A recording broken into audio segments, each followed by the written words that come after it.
Okay, I never thought I was going to put this story on the internet, but I feel like I have to because everybody else's stories are so crazy. So when I was like 12 or 13, I had these two friends and they were sisters, and I invited them to come over to my house to spend the night. They spend the night with me, and my mom works from 5 a.m. to 5 p.m., so by the time I wake up, she is gone. I go downstairs to see if either of the sisters are awake, and one of them are, and we talk, and then we decide to go up to my room to leave her sister to sleep.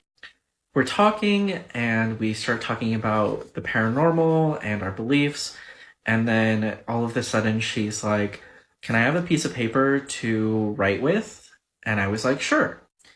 So I give her a blank printer sheet piece of paper and like a marker, and then I go to the bathroom to wash my hands and come back, and I'm gone like 30 seconds, and she is drawing a Ouija board, and she doesn't finish, but I tell her to stop. She's like, okay, and then they end up leaving later that day, and I decide like I need to get rid of this Ouija board. And if you know anything about Ouija boards, you know you can't just like throw it away. So I decide to like burn it or like bury it with salt. I'm pretty sure I burn it. I go on with my life thinking nothing of it, and then the next day my mom comes home and she stops me and she's like, "I could not sleep last night." Then I ask her, I'm like, "Why?" And she says, "I woke up in the middle of the night and I felt like something was in the room with me, watching me, and I couldn't sleep." She says she lays there for a really long time, and her back is to this walk-in closet and the door is open, and she feels weight on the mattress, and somebody gets in bed with her and lays down with her back to them.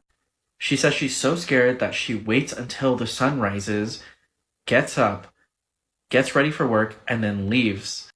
And I am like, that is so crazy because I did not tell her about this Ouija board thing. So I decide to tell her everything about the Ouija board and what happened, and we're both like, that's really weird, and then we go about our lives. And that's when things get really bad. One of the things that happened was I started to become really scared of the dark, and I had never been scared of the dark or sleeping in the dark, but I started to feel like something was with me in the room, and I couldn't sleep because it felt like it was out to get me. The only way I can sleep is if I put my back to the wall and surround myself with blankets and stuffed animals. The other thing that happened is that I started having these nightmares, like vivid, satanic, hellish nightmares.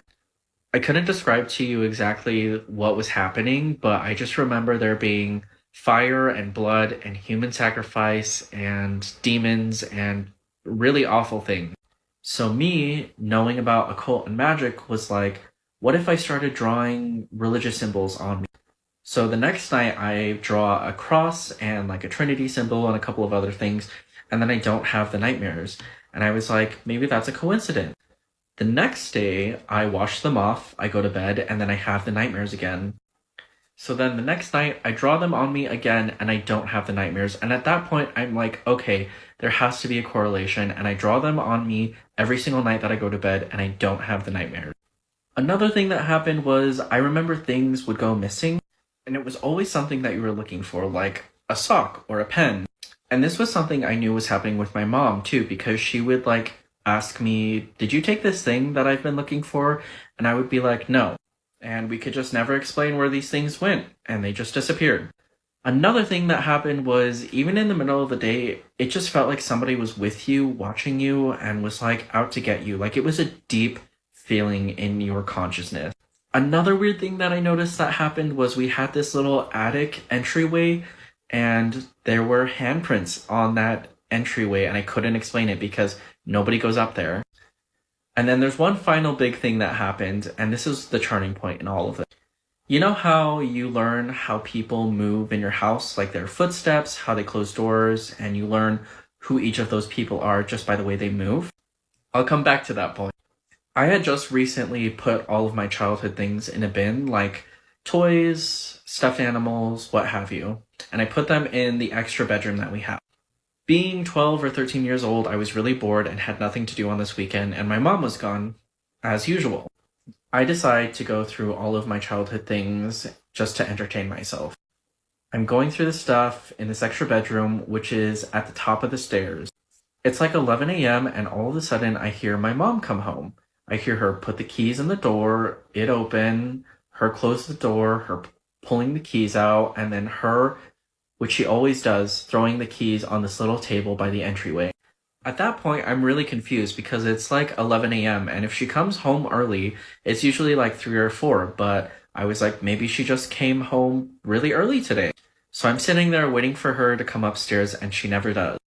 I wait like 10 minutes and she never comes upstairs. So I'm like, maybe she went to the backyard to smoke a cigarette, which she sometimes does. So I go downstairs and I look in the backyard and she's not there and the door is locked. I'm like, that's really weird because I heard her come home. So I go to the bathroom downstairs, I check the living room and the kitchen, which are connected and open. She's not there. And I'm like, did she somehow come upstairs without me knowing or seeing her?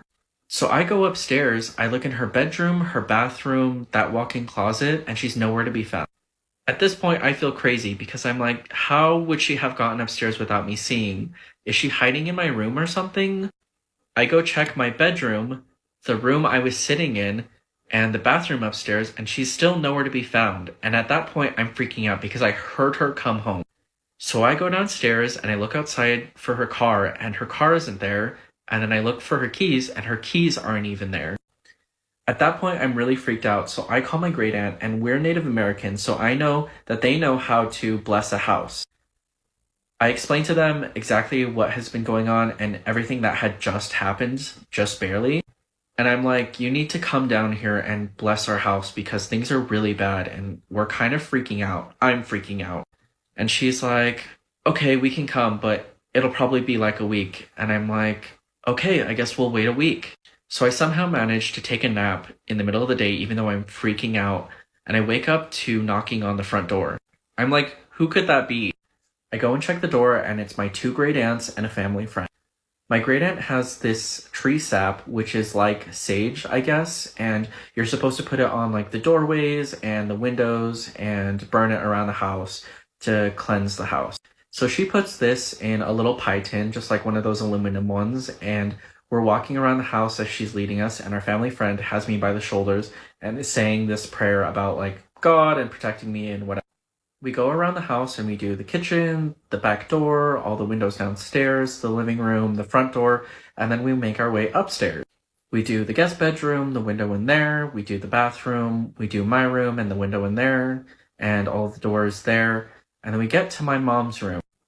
As my aunt is leading us with the pitch in hand in the pie tin, she gets to the threshold of my mom's walk-in closet, and this little flame that's about this big becomes 3 or 4 feet tall pillar of fire in an instant.